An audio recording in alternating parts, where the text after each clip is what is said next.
तीसरा प्रश्न,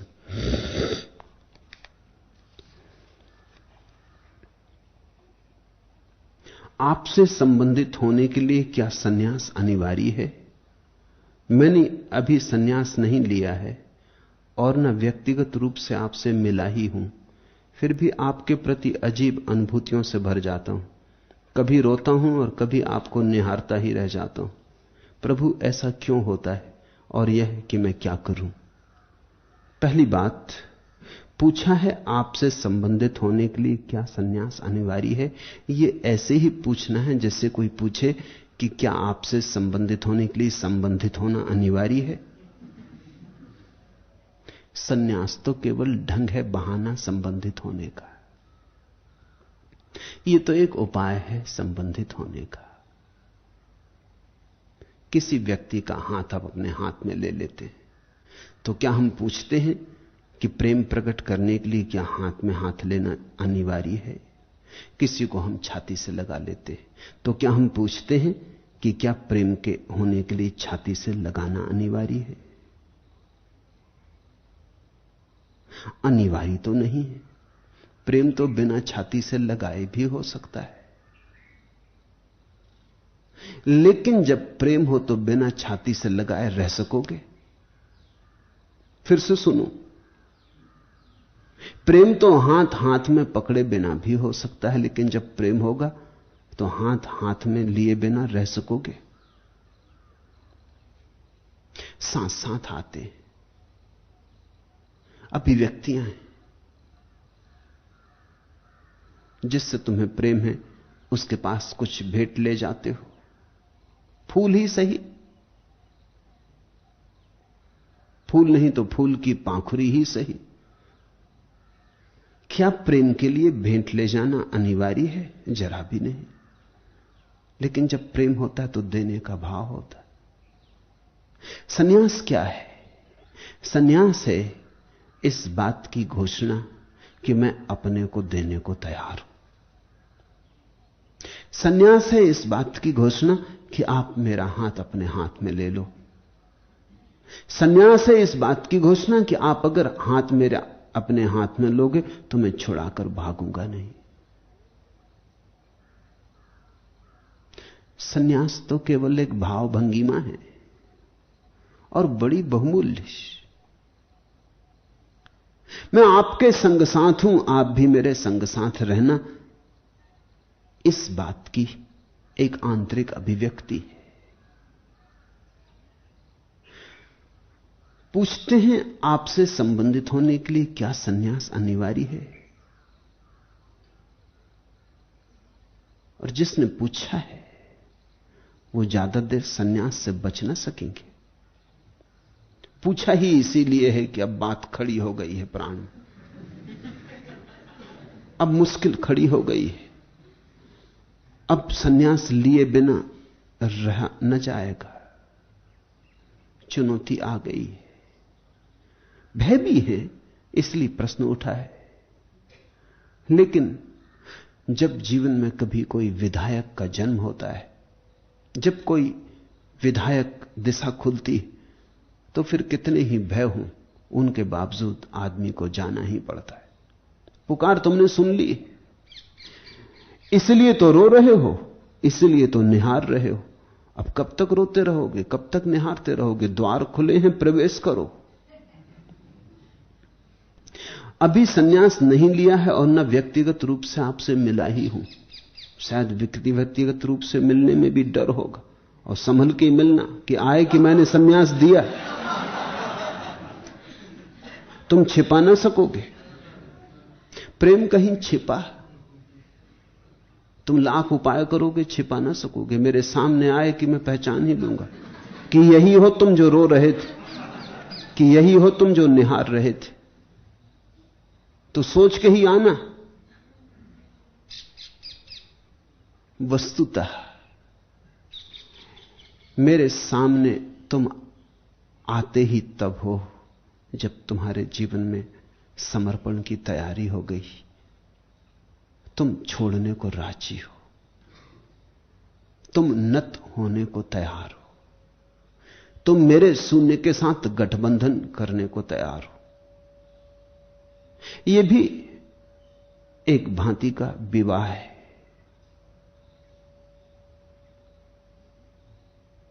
ये भी 7 फेरे हैं। ये जो माला तुम्हारे गले में डाल दी कोई फांसी से कम नहीं।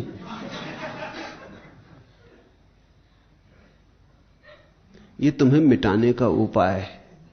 ये जो वस्त्र तुम्हारे गैरिक अग्नि के रंगों में रंग दिए, ये ऐसे ही नहीं, ये तुम्हारी चिता तैयार है।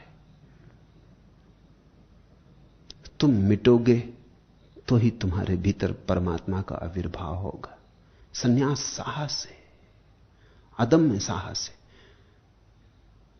और मेरा संन्यास तो और भी, क्योंकि इसके कारण तुम्हें कोई समादर न मिलेगा। इसके कारण तुम्हें कोई पूजा, शोभा यात्रा, कोई जुलूस, कुछ भी ना होगा। इसके द्वारा तो तुम जहां जाओगे वहीं अड़चन, वहीं झंझट होगी। पत्नी, बच्चे, पिता, मां, परिवार, दुकान, ग्राहक, जहां तुम जाओगे वहीं अड़चन होगी। ये तो मैं तुम्हारे लिए सतत उपद्रव खड़ा कर रहा हूं, लेकिन इस उपद्रव को अगर तुम शांतिपूर्वक झेल सके तो इसी से साक्षी का जन्म हो जाएगा। इस उपद्रव को अगर तुम मेरे प्रेम के कारण झेलने को राजी रहे तो इसी से भक्ति का जन्म हो जाए। मेघ गर्जा, घोर नभ में मेघ गर्जा, गिरी बरखा, प्रलय रव से गिरी बरखा, तोड़ सैलों के शिखर, बहाकर धारें प्रखर, ले हजारों घने धुंधले निर्झरों को, कह रही है वह नदी से उठ अरी उठ, कई जन्मों के लिए तू आज भर जा, मेघ गर्जा। ये जो मैं तुमसे निरंतर पुकार कर रहा हूं कि उठो, भर लो अपने को, उठ अरी उठ, कह रही है वह नदी से, ले हजारों घने धुंधले निर्झरों को, बहाकर धारें पिखर, तोड़ सेलों के शिखर, उठ अरी उठ, कई जन्मों के लिए तू आश भर जा, मेघ गर्जा। बुद्ध ने तो समाधि की अवस्था को धर्म मेघ समाधि कहा है कि जब कोई समाधि को उपलब्ध होता है तो मेघ बन जाता है। धर्म मेघ समाधि, धर्म का जल उससे झरने लगता जैसे मेघ से वर्षा गिरती। अरे उठ, कई जन्मों के लिए तू आज भर जा, मेघ गर्जा। ये समय तुम छोड़ो मत, ये पुकार उठी है, इसे दबाओ मत। इस सन्यास का आकर्षण पैदा हुआ है, चूको मत, क्योंकि शुभ करना हो तो देर मत करना और अशुभ करना हो तो जल्दी मत करना। क्रोध आए तो कहना कल कर लेंगे, प्रेम आए तो अभी कर लेना, कल का क्या भरोसा है। दुश्मनी करनी हो कल परसों टालते जाना, लेकिन दोस्ती बनानी हो तो क्षण भर नहीं टालना। अभी यहीं, अभी तो ही होगी दोस्ती। अगर सोचा फिर कभी तो कभी नहीं।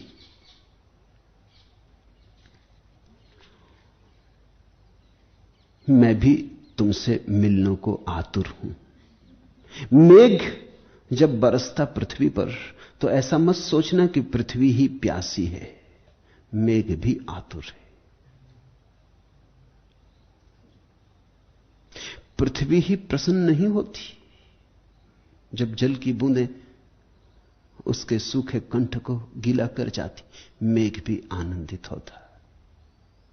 कौन मिलना तुर नहीं है, आ क्षितिज फैली हुई मिट्टी निरंतर पूछती है, कब मिटेगा कब कटेगा बोल तेरी चेतना का साप, और तू हो लीन मुझ में फिर बनेगा शांत। कौन मिलना तुर नहीं है। गगन की निबंध बहती वायु प्रतिपल पूछती है, कब गिरेगी टूट तेरी देह की दीवार, और तू हो लीन मुझ में फिर बनेगा मुक्त। कौन मिलना तुर नहीं है। सर्वव्यापी विश्व का व्यक्तित्व प्रतिक्षण पूछता है, कब मिटेगा बोल तेरा अहम का अभिमान, और तू हो लीन मुझ में फिर बनेगा पूर्ण। कौन मिलना तुर नहीं, परमात्मा भी मिलने को आतुर है। तुम ही नहीं खोज रहे उसे, वह भी खोज रहा है। तुम ही नहीं दौड़ रहे उसकी तरफ, वह भी दौड़ रहा है। अगर यह आग एक ही तरफ से लगी होती तो मजा ही न था। यह आग दोनों तरफ से लगी, तो ही तो मजा है, तो ही तो इतना रस है। सन्यास का मैंने निमंत्रण दिया है क्योंकि जो मेरे पास है मैं वो बांटना चाहता। तुम ले लोगे तो मैं तुम्हारा कृतज्ञ, तुम ले लोगे तो मेरा धन्यवाद तुम्हें। जब कभी मन में ऐसा भाव उठे छलांग लगाने का तो झिझकना मत, क्योंकि कभी कभी ऐसे हिम्मत के क्षण आते। उस हिम्मत के क्षण में घटना घट जाए तो घट जाए, अन्यथा तुम टाल गए, सोचा कल कर लेंगे। कल का क्या भरोसा है। बुद्ध एक गांव से 30 बार निकले 40 वर्षों की यात्रा में, और एक आदमी बार बार सोचता था जाना है, लेकिन कभी घर मेहमान आ गए, कभी पत्नी बीमार हो गई। अब पत्नियों का कोई भरोसा थोड़ी, कब बीमार हो जाए, ऐन वक्त पे हो जाती। कभी दुकान पर ज्यादा ग्राहक, कभी खुद सिर दर्द हो गया, कभी जा ही रहा था दुकान बंद ही कर रहा था कि कोई मित्र आ गया वर्षों के बाद। ऐसे अड़चन आती रही। सोचा अगली बार जब आएंगे। ऐसा 30 बार बुद्ध आए गांव, और 30 बार वो आदमी चूक गया। चौंकना मत, सोचना मत कि 30 बार बहुत हो गया। तुम भी कम से कम 3000 बार चूके हो। कितने जन्मों से तुम यहां हो, कितने बुद्धों से तुम्हारा मिलना ना हुआ होगा। जीवन के पथों पर बहुत बार बुद्धों के आसपास गुजर गए होगे, लेकिन तुमने कहा कल फिर मिल लेंगे, अभी जल्दी क्या, भी और दूसरे काम जरूरी हैं, वो पहले निपटा लेना। परमात्मा को तो हम फेहरिस्त पर आखिर में रखते हैं, जब कुछ करने को ना होगा तब परमात्मा को सूझबूझ लेंगे। फिर एक दिन अचानक गांव में खबर आई कि बुद्ध ने घोषणा की कि आज वो देह छोड़ रहे हैं। तब वो आदमी घबराया। तब उसने फिक्र ना की कि पत्नी बीमार, कि बच्चे का विवाह करना, कि दुकान पर ग्राहक। वो भागा, दुकान बंद भी नहीं की और भागा। लोगों ने कहा पागल हो गए हो, कहां जा रहे हो। उसने कहा बहुत हो गया। वो भाग के पहुंचा, लेकिन देर हो गई थी। बुद्ध ने अपने भिक्षुओं से पूछा था घड़ी भर पहले, कुछ पूछना तो नहीं, अन्यथा मैं अब विलीन हूं, मेरा समय आ गया, मेरी नाव आ लगी किनारे, अब मैं जाऊं। भिक्षुओं ने कहा आपने बिना पूछे इतना कहा, बिना मांगे इतना दिया है, अब पूछने को कुछ भी नहीं। जो आपने दिया है उसे ही हम कहां समझ पाए, जो आपने कहा है उसे ही हम अभी कहां गुन पाए। जन्म जन्म लगेंगे हमें, तब कहीं हम उसका सार निकाल पाएंगे। भिक्षु तो रोने लगे। बुद्ध वृक्ष के पीछे जाके बैठ गए। उन्होंने शरीर का साक्षी भाव साधा, शरीर से अलग हो गए। मन का साक्षी भाव साध रहे थे, मन से अलग होते जाते थे। तभी वो आदमी भागता हुआ पहुंचा। उसने कहा कहां है बुद्ध, कहां है? अब और नहीं चूक सकता, अब कल नहीं बचा, क्योंकि अब वे जा रहे हैं। भिक्षुओं ने कहा आप चुप रहो, अब तुम चूक ही गए, हम तो उनसे विदा भी ले चुके। अब तो वे धीरे धीरे जीवन की परतों को छोड़कर आनंद की यात्रा पर जा रहा है। उनकी नाव तो किनारे से छूटने के करीब, अब नहीं, अब बहुत देर हो गई। लेकिन कहते हैं बुद्ध ने जैसे ही ये सुना, वो मन से छूट ही रहे थे। मन से छूट गए होते तब तो सुन भी नहीं सकते थे। मन की आखिरी जगह से नाव की रस्सी खोल रहे थे कि सुन लिया, कि वापस लौट आए, उठ के आए और कहा मत रोको, मेरे नाम पर लांछन रह जाएगा कि मैं जीवित था, कोई मेरे द्वार आया था, झोली लेके आया था और खाली हाथ लौट गया। नहीं, ऐसा मत करो, उसे क्या पूछना है पूछ लेने दो। उसने 30 साल तक भूल की, इससे क्या मैं भूल करूं? और जब भी आ गया वह तभी जल्दी। 30 साल में भी कौन आता है? अनेक लोग हैं जो 30-30 जन्मों तक नहीं आते। जब ऐसा भाव जगे तो हिम्मत करना। जग के कीचड़ कांदों से लथपथ मटमैली काल कंटकित झंखाड़ों में अटकी झटकी चित चिरबत्ती जीवन के श्रम ताप स्वेश से बुसी किचैली चादर का मोह निवारो। दलदल जंगल पर्वत मरुथल मारी मारी फिरी शिथिल विकथित काया से जीर्ण सीर्ण यह बसन उतारो।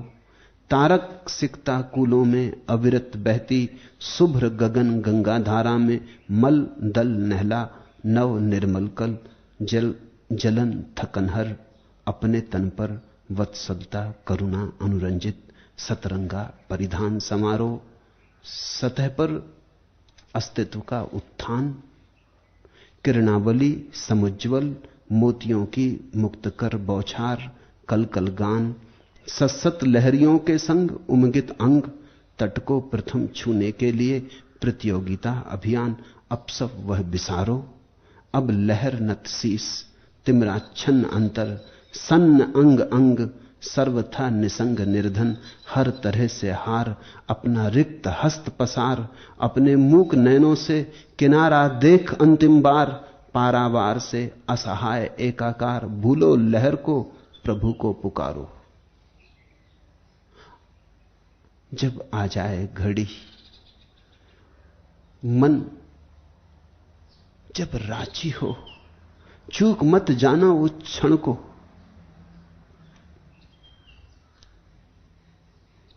बुद्ध कहते थे एक राजमहल में एक अंधा आदमी बंद था। उस राजमहल में बहुत द्वार थे लेकिन सब द्वार बंद थे, सिर्फ एक द्वार राजा ने खुला छोड़ा था। वो अंधा आदमी निकलने के प्रयास करता है, वो टटोलता टटोलता टटोलता लेकिन सब द्वार बंद। और जब वो खुले द्वार के करीब आया तो उसके सिर में खुजलाहट आ गई, तो वो सिर खुजलाने लगा, निकल गया, फिर टटोलने लगा। फिर महीनों के श्रम के बाद फिर उस द्वार पर आया, बड़ा महल। तब एक मक्खी उसके मुंह पर आ गई तो वो मक्खी उड़ाने में लग गया, तब तक वो द्वार निकल गया। एक ही खुला द्वार, ऐसे हजार हजार द्वार थे राजमहल में, लेकिन खुले द्वार पर जब आया तभी कोई निमित्त कारण बन गया। जीवन में करोड़ों क्षण हैं, किसी एक क्षण में तुम सन्यास के करीब होते हो। उस वक्त मक्खी मत उड़ाने लगना, उस वक्त सिर मत खुजलाने लगना। फिर वो द्वार दोबारा आए ना आए, अब लहर नत शीस तिमरा छन्न अंतर सन्न अंग अंग सर्वथा निसंग निर्धन हर तरह से हार अपना रिक्त हस्त पसार अपने मूक नैनों से किनारा देख अंतिम बार पारावार से असहाय एकाकार भूलो लहर को प्रभु को पुकारो।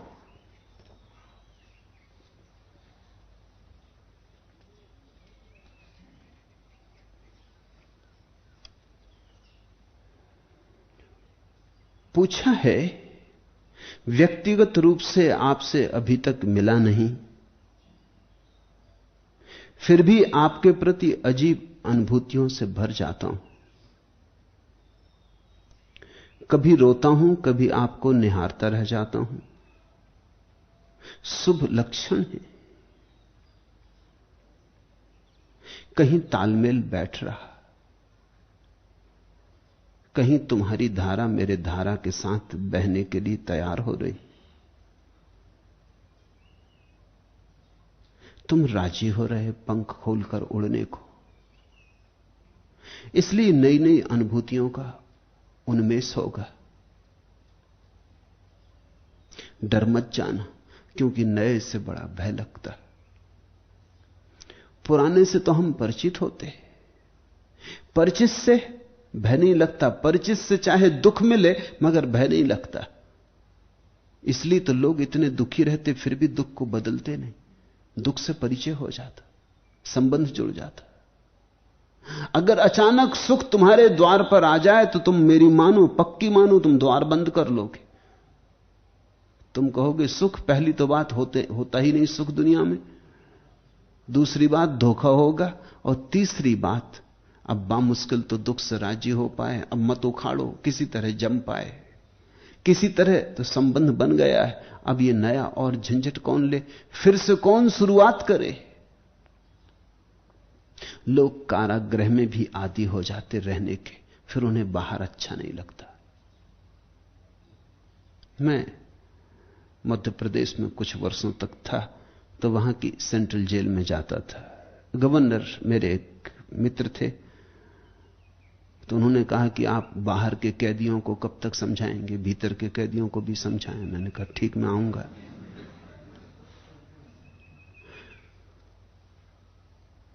तो वहां पहली बार गया जेल में, तो मैंने जो लोग देखे, दोबारा गया कुछ महीने बाद, वही लोग, वर्ष बीतते गए, कभी कोई छूट जाता, फिर महीने 2 महीने के भीतर वापस जेल में आ जाता। मैंने एक बूढ़े कैदी से पूछा, तू कितनी बार जेल में आया? उसने कहा ये मेरा 13वीं बार आया हूं। तो बाहर रहने में अड़चन क्या है तुझे? कहता बाहर अच्छा नहीं लगता, सब मित्र परिजन यही है, अपने वाले सब यही, बाहर बड़ी अजनबीपन सा लगता, किससे बोलो, किससे बात करो। फिर 1000 झंझटें हैं बाहर, रोटी रोजी कमाओ, मकान ढूंढो, रहने का इंतजाम करो।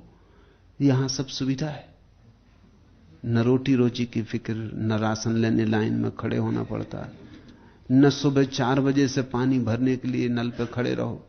सब यहां सुविधा है, ये तो लाखों का महल है। वो कहने लगा, डॉक्टर जब जरूरत तो डॉक्टर आता है। इतनी सारी सुविधा के लिए ये थोड़ी सी जंजीरें सहना कुछ महंगा सौदा नहीं। फिर शुरू आया था तो बुरा भी लगता था, अब तो सबसे दोस्ती भी हो गई, पुलिस वाले भी पहचानते, अपने वाले हैं, जेलर भी जानता, ये अपना घर है, अब कहां जाना। छोड़ देते हैं तो मैं महीने 2 महीने में फिर उपाय करके भीतर आ जाता हूं। कारागृह में भी तुम ज्यादा देर रह गए तो घर बन जाता, और तुम जिस कारागृह में हो इसमें कई जन्मों से हो। इसलिए अगर कभी तुम्हें बाहर के पक्षियों के गीत बुलाएं जो मुक्त हैं, अगर उनकी वाणी तुम्हें पुकारे, तो तुम इन जंजीरों को तोड़ने की हिम्मत करना। और मजा तो यह है कि इस कारागृह में कोई दूसरा जंजीरों पर पहरा नहीं दे रहा है, तुम ही पहरा दे रहे हो। कोई दूसरा तुम्हें रोक नहीं रहा है, कोई संतरी तुम्हारे सिर पर नहीं खड़ा है, तुम ही रोक रहे हो। यहां तुम्हारे दुख का कारण तुम हो। कभी अगर तुम्हें आकाश में उड़ते पक्षियों का इशारा मिल जाए तो मैं तुमसे कहता हूं, द्वार खुले हैं तुम्हारे पिंजड़े के, किसी ने बंद किया नहीं। सन्यास का इतना ही अर्थ है कि तुम नए को प्रयोग करने को तैयार हो। सन्यास का इतना ही अर्थ है कि तुम पुराने दुख के साथ संबंध तोड़ने की हिम्मत रखते हो।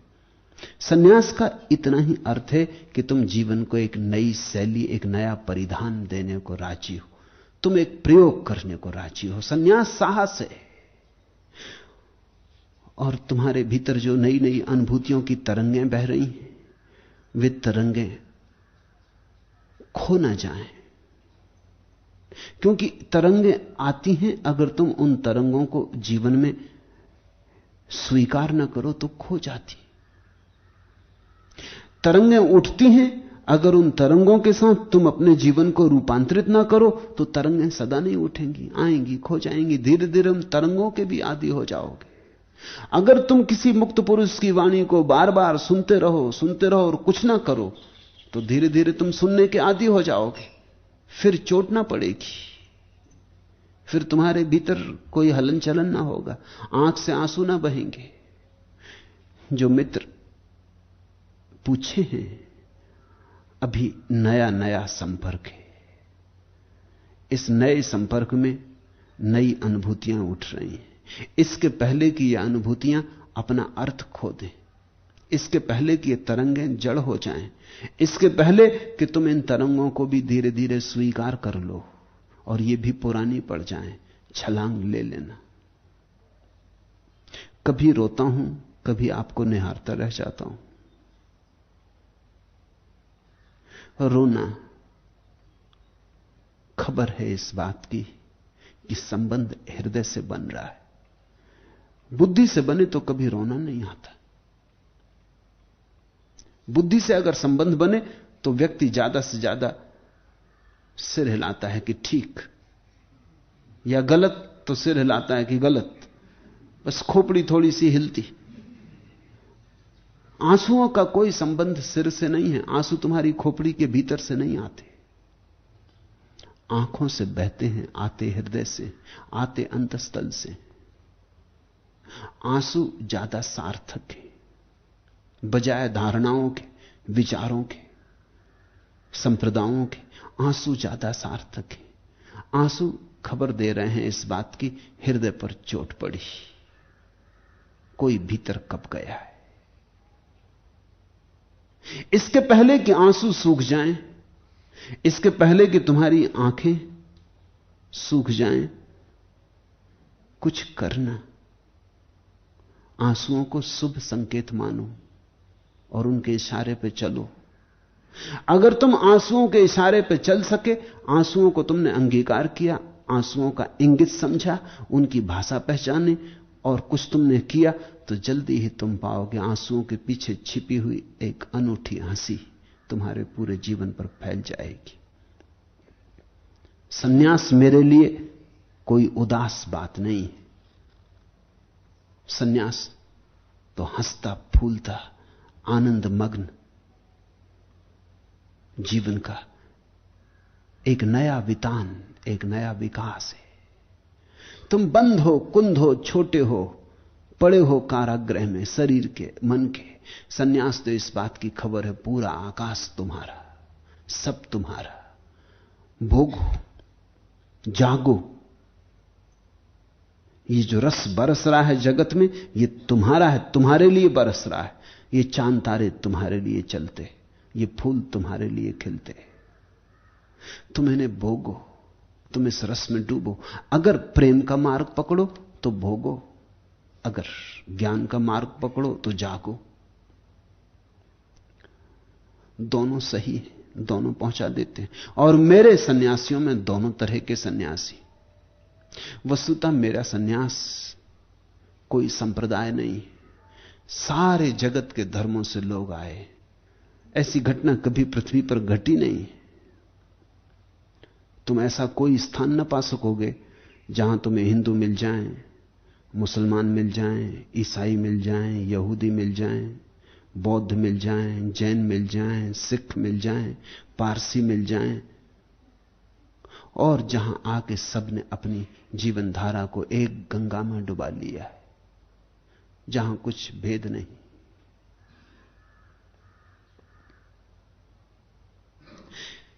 ऐसी सार्वभौमता, और यहां कोई सार्वभौमता की बात नहीं कर रहा है, और यहां कोई सर्वधर्म समन्वय की बकवास नहीं कर रहा है।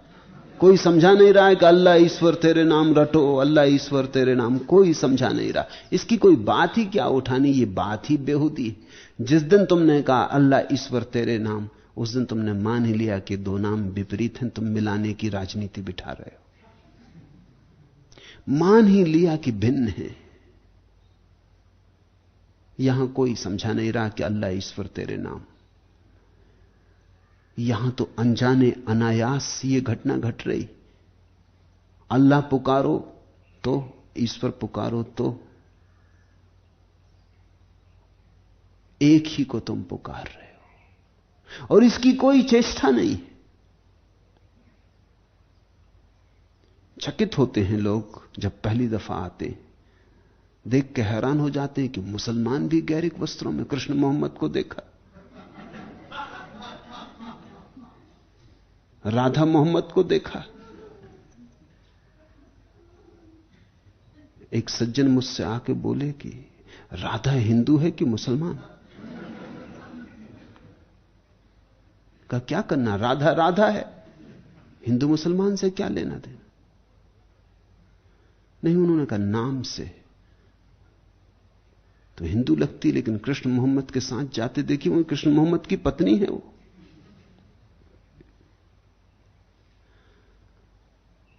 कृष्ण मोहम्मद हो गए हैं। फासले बिना किसी के गिराए, बिना किसी की चेष्टा के, बिना किसी तालमेल बिठाने का उपाय किए अपने आप घट रही है बात। अपने आप जब घटती है तो उसका मूल्य बहुत है, उसका सौंदर्य अनूठा, उसमें एक प्रसाद होता है। ऐसा सन्यास पृथ्वी पर पहले कभी घटा नहीं। तुम एक अनूठे सौभाग्य से गुजर रहे हो, समझोगे तो चूकोगे नहीं, नहीं समझे तो पीछे बहुत पछताओगे। तुम एक अनूठे स्रोत के करीब हो, जहां से बड़ी धाराएं निकलेंगी, गंगोत्री के करीब हो, पीछे बहुत पछताओगे। पीछे गंगा बहुत बड़ी हो जाएगी, सागर पहुंचते पहुंचते सागर जैसी बड़ी हो जाएगी, लेकिन अभी गोमुख से जल गिर रहा है, अभी गंगोत्री पर है। अभी जिन्होंने इस जल को पी लिया, फिर दोबारा नहीं ऐसा मौका मिलेगा। फिर काशी में भी गंगा है, लेकिन फिर गंदी बहुत हो गई, फिर न मालूम कितने नाले आ गिरे। गंगोत्री पर जो मजा है, जो स्वच्छता है, फिर दोबारा नहीं। तो जितने जल्दी तुम सन्यास ले सको उतना शुभ है। ये सन्यास की गंगा तो बड़ी होगी, ये पूरी पृथ्वी को घेरेगी। ये गैरिक वस्त्र अब कहीं एक जगह रुकने वाले नहीं, ये सारी पृथ्वी को घेरेंगे। पीछे तुम आओगे कहीं प्रयाग में, काशी में, तुम्हारी मर्जी, लेकिन मैं तुमसे कहता हूं अभी गंगोत्री पर आ जाओ तो अच्छा। मैं एक विश्वविद्यालय में विद्यार्थी था, तो मेरे जो वाइस चांसलर थे वो बुद्ध जयंती पर एक दफा बोले कि मैं कई बार विचार करता हूं कि कैसा धन्यभागी होता मैं अगर बुद्ध के समय में होता, उनके चरणों में जाता। धन्यभागी थे वे लोग जो बुद्ध के पास उठे बैठे, जिन्होंने बुद्ध के साथ सांस ली, जिन्होंने बुद्ध की आंखों में झांका, जो बुद्ध के चरणों पर चले, जो बुद्ध की छाया में बैठे। धन्यभागी थे वे लोग। काश मैं उनके समय में होता। मैं तो विद्यार्थी था, लेकिन जैसी मेरी आदत थी मैं बीच में उठ के खड़ा हो गया। मैंने उनसे कहा आप शब्द वापस ले लो। उन्होंने कहा क्यों? मैंने कहा यह आपकी लफ्फाजी है, क्योंकि मैं आपसे कहता हूं कि आप उस समय भी थे और आप बुद्ध के पास नहीं गए। वो थोड़े घबराए, वो थोड़े बेचैन भी हुए कि ये मामला क्या हो गया। मैंने कहा मैं निश्चित कहता हूं कि आप उस समय भी थे, रहे तो होंगे कहीं ना। पुनर्जन्म को मानते हैं? हिंदू ब्राह्मण थे। कहा कि मानता हूं। मैंने कहा कहीं तो रहे होंगे ना। पशु पक्षी थे कि आदमी, आप क्या कहते? अब पशु पक्षी कहने को वो भी राजी नहीं थे, तो कहा कि आदमी रहा होंगे।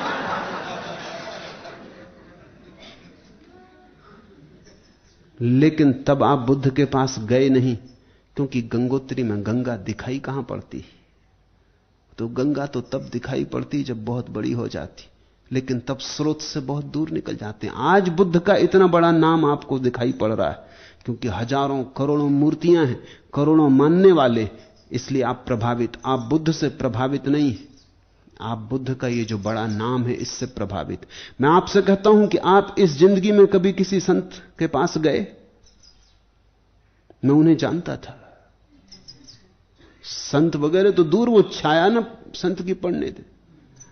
मांसाहारी, शराबी, वैश्यागामी, मैं उन्हें भली भांति जानता था। मैंने कहा कि आप सच सच कह दो, आपको मैंने और जगहों में तो देखा है, क्लब घरों में देखा है, शराब पीते देखा है, और मुझे शक है कि अभी भी आप पिए हुए,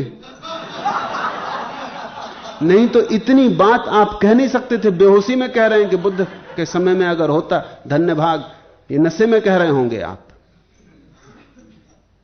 क्योंकि आप में मैंने धर्म की तरफ तो कभी कोई झुकाव नहीं देखा। आप पक्के राजनीतिज्ञ, बिना राजनीतिज्ञ हुए कोई वाइस चांसलर आजकल हो ही नहीं सकता। गधे से गधे राजनीतिक वाइस चांसलर होकर बैठे। तो मैंने उनसे कहा कि आप वापस ले लो ये शब्द, आप बुद्ध को पहचान सकेंगे?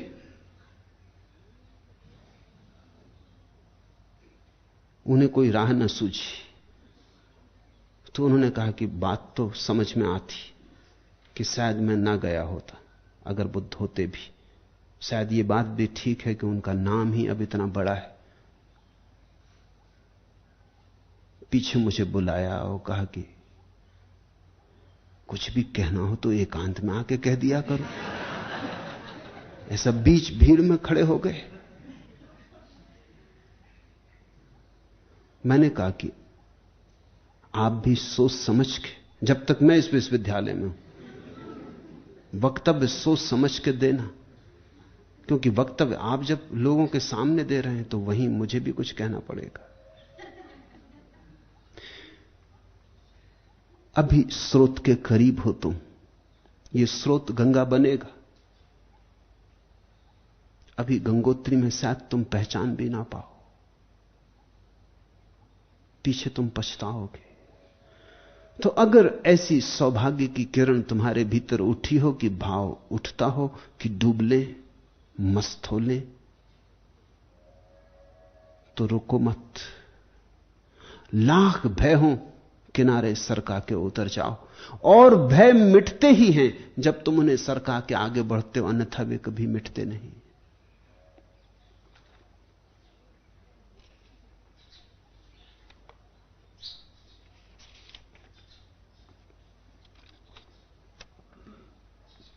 दाना तू, खेती भी तू, बारां भी तू, हासिल भी तू, राह तू, राहरू भी तू, रहबर भी तू, मंजिल भी तू, ना खुदा तू, बेहर तू, कश्ती भी तू, साहिल भी तू, मैं भी तू, मीना भी तू, साकी भी तू, महफिल भी तू। यहां तो कुछ और तुम्हें थोड़ी सिखा रहा हूं। सन्यास यानी तुम्हारी याद तुम्हें दिलानी, और तुम सब कुछ हो। मैं भी तू, मीना भी तू, साकी भी तू, महफिल भी तू। मेरे पास सिर्फ तुम्हें वही दे देना है जो तुम्हारे पास है ही। मैं तुम्हें वही देना चाहता हूं जो तुम्हारे पास है, जो तुम लिए बैठे हो और भूल गए हो, और जिसका तुम्हें विस्मरण हो गया है। तुम्हें तुम्हारा स्मरण दिला देना है। सन्यास उस स्मरण की तरफ एक व्यवस्थित प्रक्रिया है।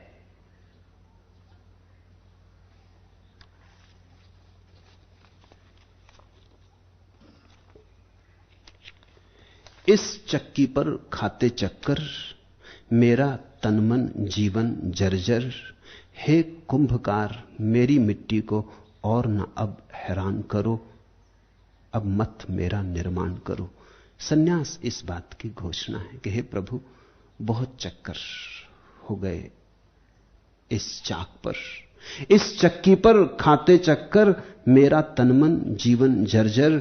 हे कुंभकार, मेरी मट्टी को अब न और हैरान करो, अब मत मेरा निर्माण करो। इस अंधेरी रात से जागना है तो सन्यास, इस दुख भरे नरक से बाहर निकलना है तो सन्यास, सुबह को पास लाना है तो सन्यास, जीवन को परमात्मा की सुगंध से भरना है तो सन्यास। सन्यास का अर्थ है तुमने तैयारी दिखला दी कि तुम मंदिर बनने को तैयार हो। अब परमात्मा की मौज हो तो आ विराजे तुम्हारे हृदय में। हरि ओम तत्सत। आज इतना ही।